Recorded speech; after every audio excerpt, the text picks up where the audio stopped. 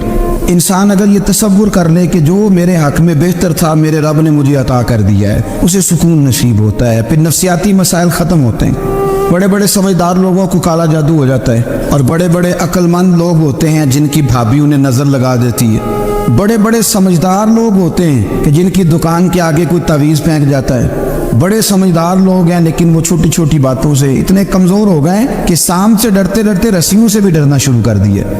رسیوں سے، وہ جی میں صبح کل چل رہا تھا تو میرے پیچھے کوئی چل رہا تھا تو میں نے کہا سایہ ہوگا آپ کا، کوئی ساتھ چلتا ہے۔ ایک حدیث ہے ترمذی شریف کی، اسے یاد کر لیں، بڑا نفع دے گی۔ میرے نبی کریم علیہ السلام نے فرمایا اگر ساری دنیا مل کے بھی تیرا نقصان کرنا چاہے تو جب تک رب کی مشیت نہ ہو تیرا نقصان ہو نہیں سکتا۔ ختم ہو گئی بات، باہر آ جائیں اس چیز سے۔ اور فرمایا سارے زمانے کے لوگ مل کر تیرا نفع کرنا چاہیں تو جب تک اللہ نہ چاہے وہ تیرا کوئی نفع کر نہیں سکتے۔ نقصان بھی اللہ کی مشیت پہ ہے، نفع بھی اللہ کی رضا پہ ہے، تو پھر آپ بلا وجہ لوگوں کو دیکھ کر ٹینشن کیوں لیتے ہیں؟ پریشانی کاہے کی ہے؟ آزمائش کس بات کی ہے؟ اپنے آپ کو سکون دیں، اپنے آپ کو مطمئن کریں، کہیں رب بڑا ہی مہربان ہے، اس نے جہاں اچھا سمجھا ہے وہاں اس نے مجھے رکھا ہے۔ اپنے ذہن کو اطمینان دیں، سکون دیں۔ میرے نبی کریم علیہ السلام کی پوری حیات مبارکہ میں آپ کو شکوہ نہیں ملے گا کہیں بھی۔ حضور یتیم پیدا ہوئے، کتنی دفعہ آپ کو کتابوں میں ملتا ہے کہ حضور روئے ہوں کہ میرا باپ ہوتا تو ایسے ہوتا، میری اماں ہوتی تو ایسے ہوتی۔ ہم روز نہیں روتے۔ نبی کریم صلی اللہ تعالی علیہ وسلم نے اپنی زندگی ساری آزمائشوں میں گزاری۔ کہیں آپ کو محسوس ہوتا ہے کہ نبی کریم صلی اللہ علیہ وسلم کسی کے پاس بیٹھے اور فرمایا آؤ میں تمہیں اپنے دکھ سناؤں؟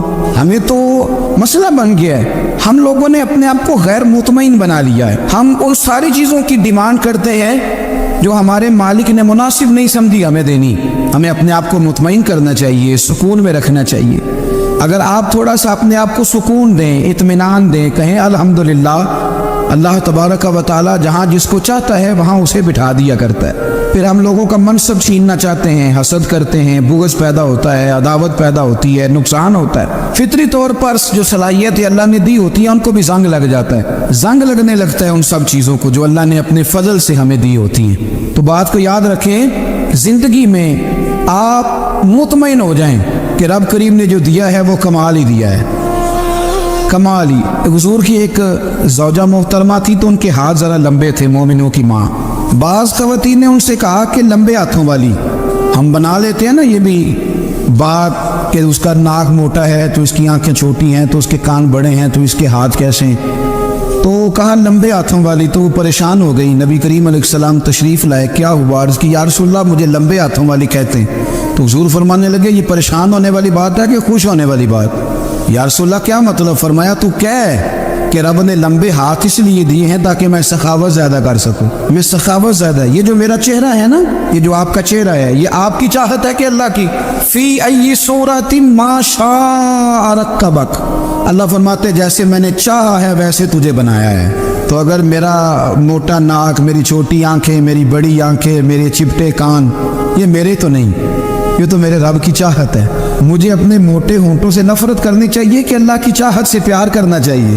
مجھے اپنے کالے رنگ پر پریشان رہنا چاہیے کہ رب کی چاہت پر مجھے پیار آنا چاہیے؟ اللہ کی چاہت پر پیار کر، یہ چاہت ہے اللہ کی، یہ چاہت ہے۔ تو اللہ کی چاہت سے محبت کر۔ تو پریشان ہو رہا ہے فلانے کا رنگ ہو رہا ہے تو میرا کالا ہے، فلانے کا مکان بڑا ہے تو میرا چھوٹا ہے، فلاں بڑی گاڑی میں کیسے بیٹھ گیا؟ بھئی اللہ نے چاہا تھا بیٹھ گیا، اللہ نے میرے لیے سائیکل پسند کی ہے، مجھے الحمدللہ کہہ کے سائیکل پہ بیٹھنا چاہیے۔ اس نے پسند کی ہے، اس کی رضا ہے کہ میں یہاں رہوں۔ تو ایک بات تو یہ ہمیشہ یاد رکھیں کہ آپ اپنے آپ کو مطمئن کریں، زندگی میں سکون دیں۔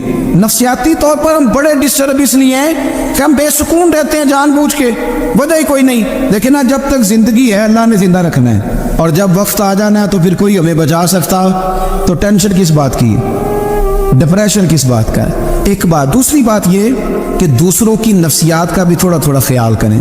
ہم پتہ کیا چاہتے ہیں، سارے میرے مطابق چلیں، پھر نفسیاتی مسائل پیدا ہوتے ہیں۔ میرے ساتھ اگر 100 بندہ پیار کرتا ہے تو ان کے مطالبے الگ الگ ہیں۔ کوئی کہتا ہے جناب کو پیار ہی کرنا چاہیے، ہر ایک سے مسکرا کے ملنا چاہیے۔ کوئی کہتا ہے حضرت صاحب اتنا بھی پیار کریں تو لوگ نگل جاتے ہیں، تھوڑی ڈنڈی پٹی بھی ہونی چاہیے۔ دونوں قسم کے لوگ ہیں نا، نہیں؟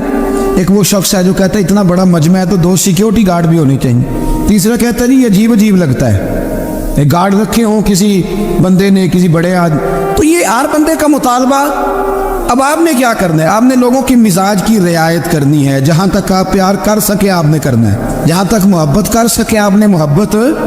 نبی پاک نا بچوں کے مزاج کا خیال کرتے، چھوٹے بچوں، حضور پاک سے گزرتے تو فرماتے السلام علیکم۔ ایک بچے نے نا حضور کے کپڑوں پر پیشاب کر دیا تھا، اس کی ماں پریشان ہو گئی، بخاری ہے۔ یا رسول اللہ وہ بچہ تھا پتہ نہیں چلا، تو نبی پاک فرمانے لگے کیا ہو گیا، وہ بچہ ہے، اللہ نے پانی پیدا کیا نا، ابھی اس پہ پانی بہائیں گے سب ٹھیک ہو جائے گا، وہ بچہ ہے۔ لیکن حاجی صاحب گھر میں بگڑ جاتے ہیں، پوتا اگر پیشاب کر دے کہتے ہیں میں نماز پڑھنی ہوتی ہے، وہ بگڑ جاتے ہیں۔ پیر صاحب وہ بگڑ جاتے ہیں اس بات پہ، علامہ صاحب بگڑ جاتے ہیں، سیٹھ صاحب کہتے ہیں پتہ ہی نہیں بچے نے پیشاب کر دیا ہے۔ حضور نے فرمایا کہ بچہ بچہ ہوتا ہے، وہ چھوٹا ہے، اس کا ایک مزاج ہے، اس کا ایک مطالبہ ہے۔ اب آپ یہ کہیں کہ وہ بڑا مجھے پاک صاف سمجھتا ہے تو اس رویے سے میرے ساتھ وہ ملاقات کرے، آپ اس کے مزاج کی رعایت کریں گے۔ نبی کریم کے غلام کے بیٹے ہیں حضرت اسامہ بن زید، نواسوں کی بات نہیں سنا رہا، زید بن حارثہ حضور کے غلام تھے، ان کے بیٹے ہیں، چھوٹی عمر تھی، ناک بہ رہا تھا۔ ویسے دادا جی ناک صاف کر دیتے ہیں پوتے کا، ہو سکتا ہے وہ ڈانٹ دے کہ چل دوڑ جا کتنا گندا، اماں سے کہتے ہیں ناک صاف کرے، چل نالائق، نانا بھی کہتے ہیں بھاگ جا، کیونکہ وہ حاجی صاحب نے وضو کرنا ہے، نماز پڑھنی ہے، تو ان کے قریب یہ چیز آگے تو بڑا مسئلہ بن جائے گا۔ نبی کریم صلی اللہ علیہ وسلم نے کہا عائشہ اسامہ کی ناک بہ رہی ہے صاف کر دو۔ حضرت عائشہ کہتی ہے میں ذرا اٹھی کو کپڑا دیکھ لوں تو حضور جلدی سے اٹھے۔ ایک روایت تو یہ ہے کہ حضور نے ناک پوچھ دیا، دوسری میں کہ نبی پاک قریب پہنچ گئے۔ جناب عائشہ کہتے ہیں میں نے ہاتھ پکڑ لیا، میں نے کہا حضور کپڑا لینے گئی تھی آ گئی نہیں، کہتے میں نے اپنے ہاتھوں سے ان کی ناک صاف کر دی، ریٹ صاف کر دیا۔ اللہ کے رسول گویا میری طرف دیکھ کے مسکرائے، حضور راضی ہوئے۔ بچے تو بچے ہوتے ہیں، بچے تو بچے ہوتے ہیں۔ اب آپ کو بچہ حاجی صاحب مانے، پہلے نمازی صاحب مانے، آپ کو پہلے بچہ جو ہے وہ بڑا سیاںہ مانے، سمجھدار مانے، عقل مند مانے، پیر صاحب مانے، چھوٹا بچہ تو وہ نہیں مان سکتا۔ آپ اس کی نفسیات کے مطابق اس کے ساتھ چلیں، آپ رویہ وہ رکھیں کہ وہ بچہ ہے، وہ چھوٹا ہے، اس حضور بچوں کے پاس سے گزرتے تھے تو انہیں سلام کہتے تھے، آپ بھی کہتے ہیں، آج سے کہیں گے حضور گزرتے چھوٹے کہتے السلام علیکم۔ اور نبی پاک صلی اللہ علیہ وسلم کبھی کبھی نا بچے کھیل رہے ہوتے تو حضور بیٹھ جاتے، فرماتے یار میرے سینے سے تو لگو، حضور زمین پہ بیٹھ جاتے، بچہ یوں ہاتھ پہ، بچہ دوڑا آتا حضور کے سینے سے جب لگتا تو نبی پاک گر جاتے اور فرماتے اوئے ہوئے تم نے تو مجھے گرا ہی دیا ہے۔ یہ بچوں کے ساتھ آپ جو رویہ رکھیں گے وہ میٹھا ہوگا۔ اب آپ کہیں گے چونکہ اب میں ایک عہدے پہ ہوں، میں ایک منصب پہ ہوں، تو یہ آپ کی نفسیاتی کمزوری ہے۔ پھر کیا ہوتا ہے، بچوں کو ڈانٹ کے رکھا جاتا ہے، بے جا ڈانٹ ڈپٹ، بے جا سختی اور بے جا ان کے ساتھ رویے، اور ان کے ساتھ بڑی عجیب و غریب قسم کی جو ہے وہ ہماری جو ہے وہ گھٹن گیپ آ جاتا ہے بچوں کے درمیان۔ بچے، میں کہا کرتا ہوں، پھر بچے ہمیں دکھ نہیں سناتے، وہ پھر غلط آدمی کو دوست بناتے ہیں، پھر اس غلط آدمی کو اپنی بات بتاتے ہیں، غلط آدمی رازدار بن جاتا ہے۔ آپ ان کی نفسیات کے مطابق ان سے پیار کریں، انہیں ٹائم دیں، آپ دیکھیں یہ کیا سوچتے ہیں، کیا کہتے ہیں، کس طرح کا ان کا رویہ ہے بچوں کے ساتھ۔ پھر نوجوان جب کوئی ہو جاتا ہے تو اس کی سوچیں جوان ہو جاتی ہیں۔ نوجوانوں سے معذرت کے ساتھ نبی پاک علیہ السلام نے نوجوانوں کی حکومت سے پناہ مانگی، نوجوانوں کی حکومت سے پناہ مانگی ہے، اس لیے کہ نوجوان بڑی جلدی پیار بھی کرتا ہے اور بڑی جلدی نفرت بھی کرتا ہے، سوچیں مضبوط نہیں ہوتی۔ نوجوان آدمی، جوان آدمی، بکھری ہوئی سوچیں ہوتی ہیں۔ میرے رسول کریم صلی اللہ علیہ وسلم نوجوانوں سے ان کے مزاج کے مطابق ڈیل کرتے تھے، ان کی طبیعت کے مطابق ان کی ذہن سازی کرتے تھے۔ ہم نہ